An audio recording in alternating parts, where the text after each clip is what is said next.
Olá amigos, sejam bem-vindos a mais um vídeo do meu canal. Eu sou Lucas Knipe e vamos falar desse fenômeno chamado Carlos Alcaraz, campeão do US Open e agora o número 1 do mundo, mais jovem que o tênis já viu, quebrando o histórico recorde de Lleyton Hewitt, que assumiu o número 1 do mundo aos 21 anos de idade, por volta lá de 2001. Então assim, o tenista australiano foi dono de um feito que superou até mesmo marcas de Roger Federer, Rafael Nadal, Novak Djokovic. Óbvio que também os grandes obstáculos para Nadal, Djokovic e Federer eram eles mesmos, o que tornava ser número 1 mais difícil com uma idade mais baixa, mas de qualquer maneira a gente tem a história sendo escrita e de um Carlos Alcaraz, de um tenista realmente assim, a gente sabe, né, desde o início do ano, até no ano passado, quando ele ganhou do Stefanos Tsitsipas no US Open, né, que era um garoto especial, com 18 anos ganhando de um cara no top 10, do jeito que ganhou, né, já mostrava sinais de ser um tenista muito especial, que podia fazer coisas grandiosas, mas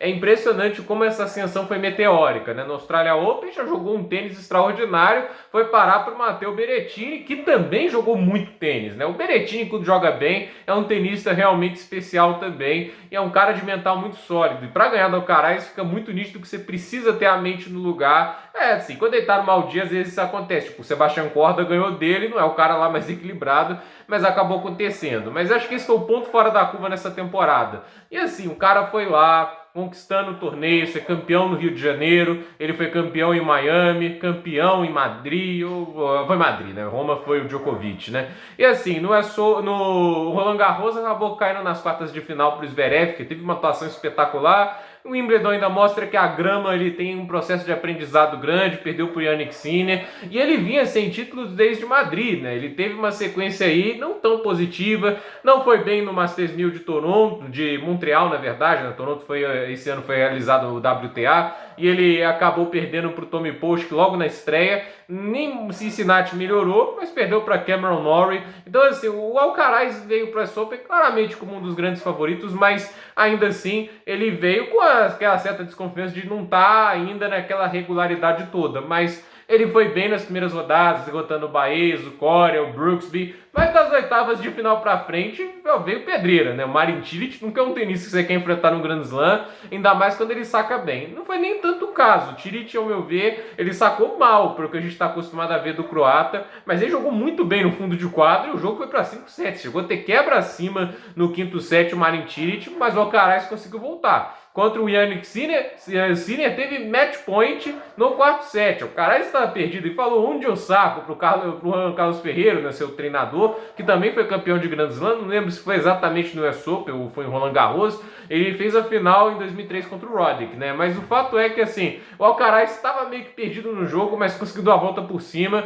e venceu aquela partida. Contra o Francis Tiafoe, estava com o jogo na mão e ele deixou o Tiafoe crescer na partida e ele ganhou o quarto set, né, o Francis Tiafoe, e foi pro quinto set naquele negócio, né? Então assim, ele deu uma brecha grande para o oponente vencer, mas ele foi lá e fechou essa brecha ele mesmo. E agora na final enfrentava um Casper Ruud, né? Que muita gente poderia não subestima demais, né? Porque tecnicamente ele é melhor do que um Marin Cilic no melhor dia? Possivelmente não. Que um Jannik Sinner? Também não, mas que o Francis Tiafoe? Eu acho que sim, mas aí tem gente que vai discordar. Mas por que esse cara tá na frente do ranking? Porque aquele é muito grande, né? O Casper Ruud, ele mostrou sinais muito fortes assim de como o mental dele é sólido, e eu acho que é isso que falta tanto ao Alexander Zverev, quanto ao Thiem, quanto ao Tsitsipas. Esses caras não têm um mental tão sólido quanto o Casper Ruud tem. Isso é uma coisa que o Medvedev chegou a ter, tanto é que o ano passado do Medvedev foi muito bom, porque ele era muito mais regular do que o Zverev, do que o Tsitsipas, do que o Dominic Thiem, que infelizmente vem sofrendo com lesões. E o Casper, por ser mentalmente sólido e um tenista taticamente muito disciplinado, ele entra em quadra com a noção exata do que tem que fazer, com a estratégia bem definida, ele se adapta bem às circunstâncias, era um jogador perigoso. O primeiro set, o Alcaraz ele sustentou bem o saque, teve chances de quebra, o Casper ele não aproveitou, e na hora que o Alcaraz conseguiu aproveitar a chance, não deixou essa vantagem escapar, fechou 6-4, mas no segundo set, né, o Ruud cresceu muito no jogo, aproveitou da ansiedade do Alcaraz, que ainda é o grande problema do jogo dele, essa ansiedade. Ele é talentoso pra dedéu?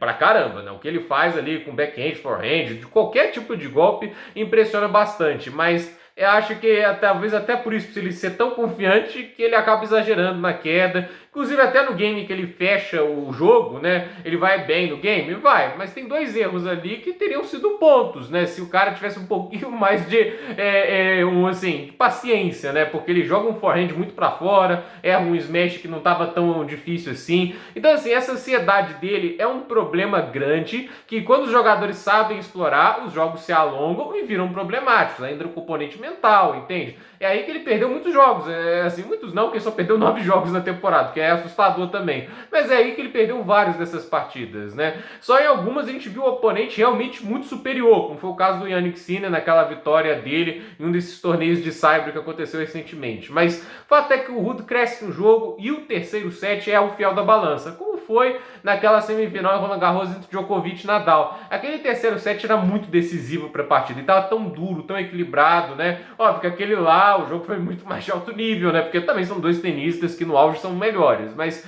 a questão é que o Casper Ruud ele teve a chance de fechar o terceiro set com 2-1 para o quarto, que basicamente poderia jogar muito o oponente para baixo. Mas o Alcaraz foi lá, conseguiu salvar, teve dificuldades para confirmar o saque, porém se salvou e foram para o tie-break. Aí o tie-break é aquele negócio, né? E ficar muito tempo sem sacar é um problema, né? Você ficou lá vários pontos ali jogando com o oponente sacando, quando entra para sacar no tie-break isso pode ser um problema. E eu não acho que foi tanto por isso, acho que o Alcaraz sobrou no tie-break e ali foi uma demonstração de força do espanhol, que teve ali com muito risco de perder o terceiro set, mas fechou.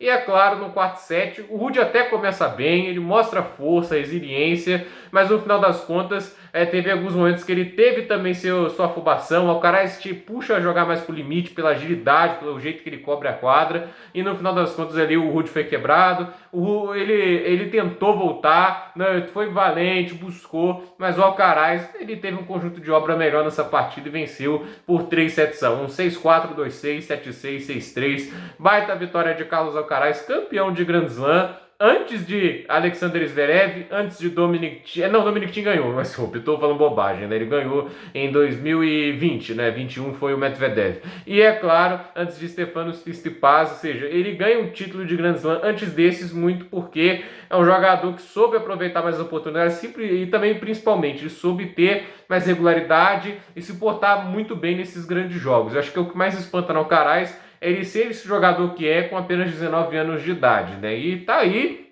número 1 do mundo, é um contexto diferente?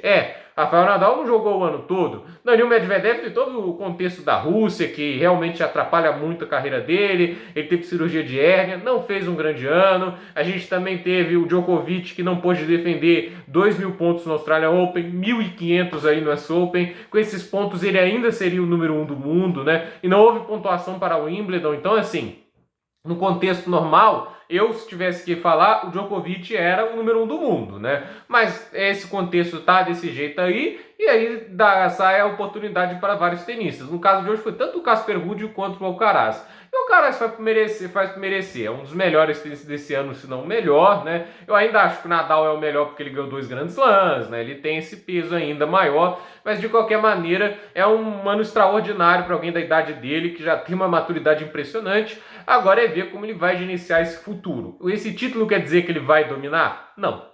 Porque é aquele negócio, ganhou esse título, tem que fazer valer o favoritismo nos próximos anos, entende? Os tenistas vão cada vez mais estudar você, vão aprender mais a jogar contra você, entende? Eles não vão facilitar, e eu acho muito errado tratar os outros tenistas como idiotas. A dificuldade que ele teve contra o Sinner é uma mostra que há talentos aí, atividade com qualidade para derrotá-lo. Existem tenistas que podem fazer isso, então eu acho muito errado ainda cravar que vai ser a dominância dele. Se acontecer, ótimo para ele, né? Mas se não acontecer, tem muito mérito também de outros tenistas talentosos que existem. Vamos ver se eles conseguem igualar. Acho que a grande vantagem do Alcaraz é ele já se mostrar pronto para os grandes desafios. Algo que falta para tenistas como Felix Auger-Aliassime, algo que ainda falta para o Jannik Sinner, que está mais próximo disso, falta para Taylor Fritz, falta para vários tenistas. Eles ainda estão meio cruz para esse desafio, mas precisam se apressar logo porque o Alcaraz está um passo à frente. Agora, o próximo Grand Slam, o Australian Open de tênis, tênis, Medvedev pode voltar a jogar melhor, né? É um desafio gigantesco em quadradura jogando muito bem. Então vamos ver o que vai acontecer no Australia Open do próximo ano, se o Djokovic vai poder jogar, como vai estar o Nadal.